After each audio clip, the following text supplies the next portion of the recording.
नमस्कार मेरे प्रिय श्रोताओं। आज मैं आप सबको मालती जोशी जी द्वारा लिखी एक कहानी एक जमात दीवानों की सुनाने जा रही हूँ। तो आइए सुने कहानी।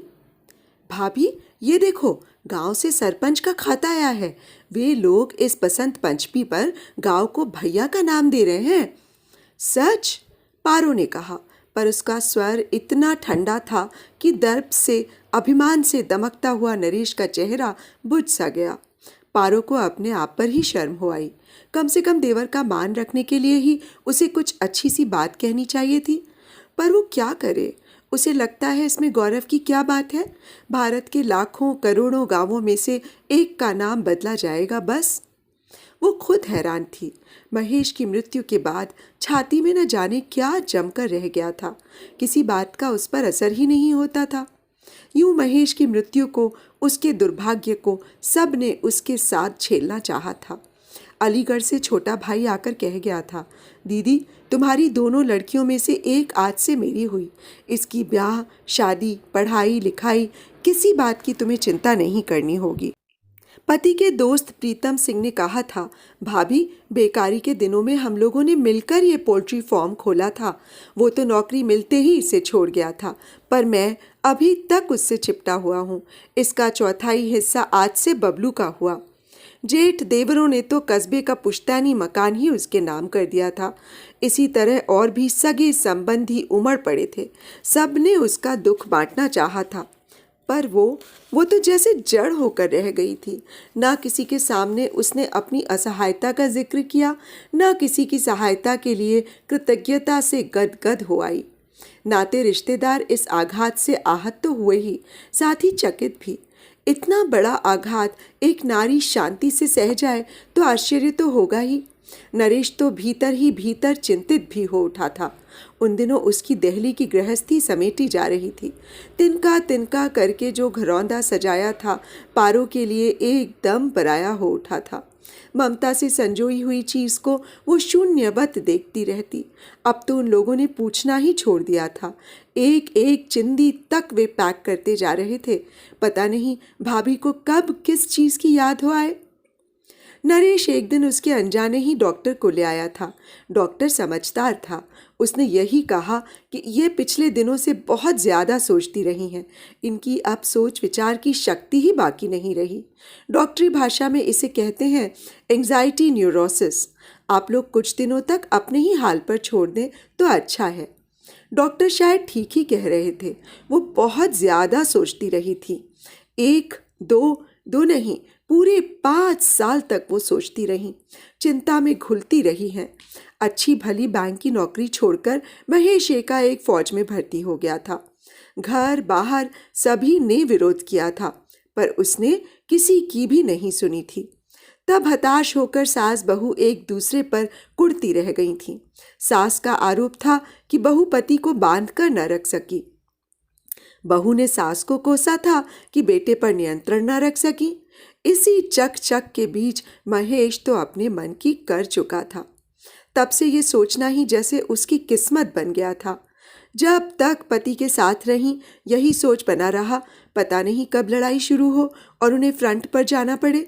लड़ाई शुरू होने के बाद गुजरे हुए दिन को गनीमत समझकर धड़कते दिल से वो आने वाले दिन की प्रतीक्षा करती।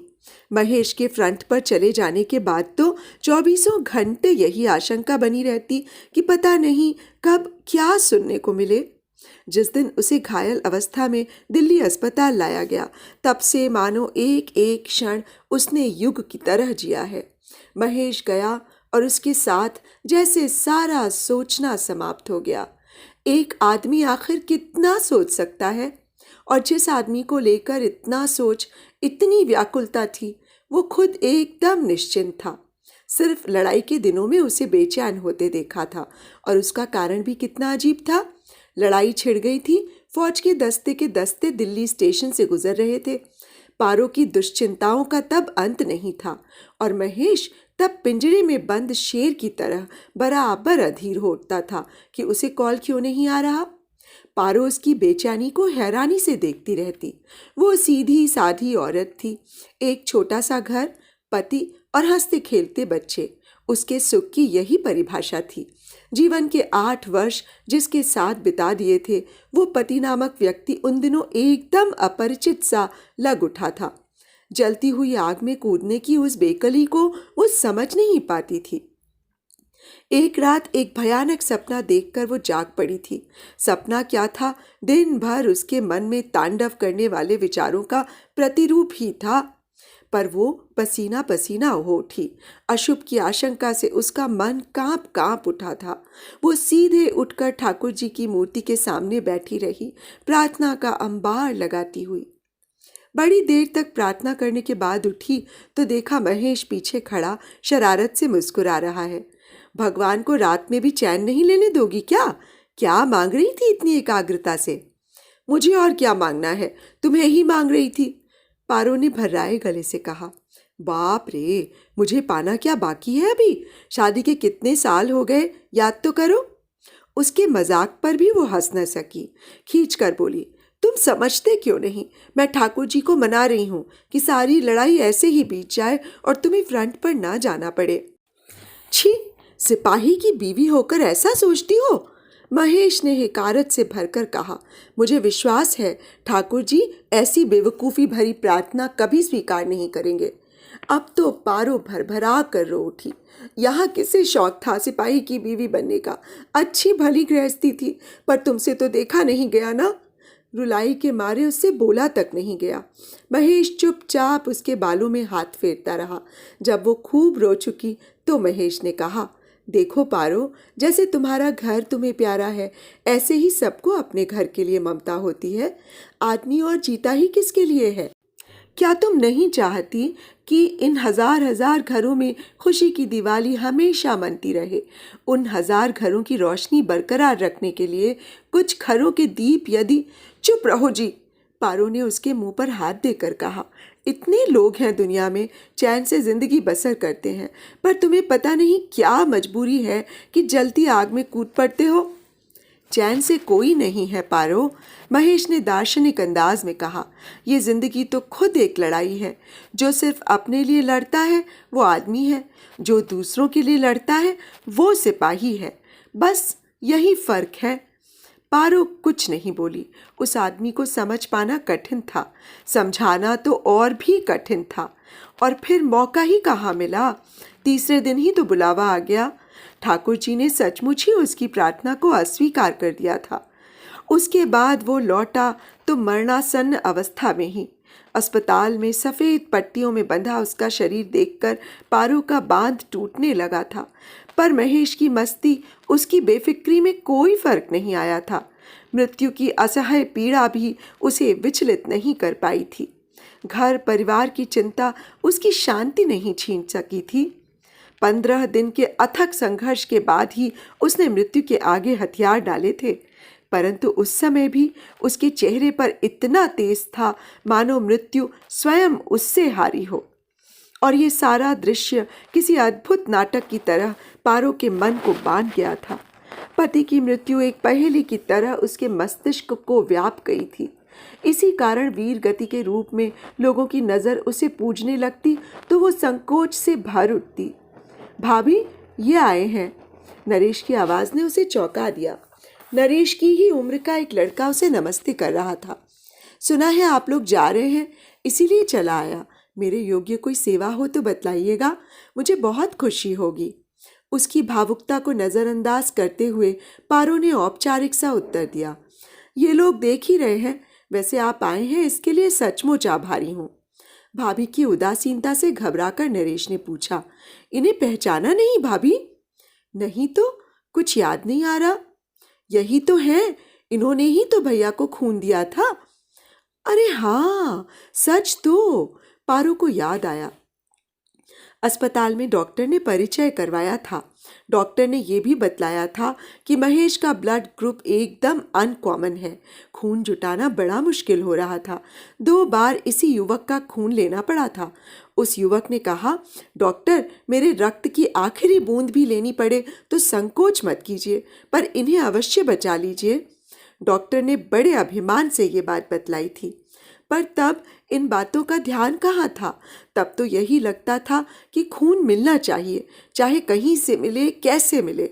बोतल से रिसती एक एक बूंद उस समय अमृत जान पड़ती थी। ओह, तो खून आपने दिया था। पारो ने कृतज्ञता व्यक्त करनी चाहिए, पर उसका स्वर सपाट ही बना रहा। लड़का लेकिन अपने में ही खोया हुआ था। बोला, वो खून कहाँ था? वो तो शायद पानी था। खून होता तो क्या महेश को बचा ना पाता? उस आवाज में ऐसी व्यथा थी कि पारो का मन भीतर तक भीग उठा। कौन है ये लड़का? उसने सोचा। नाम धाम धर्म जाति कुछ भी तो पता नहीं।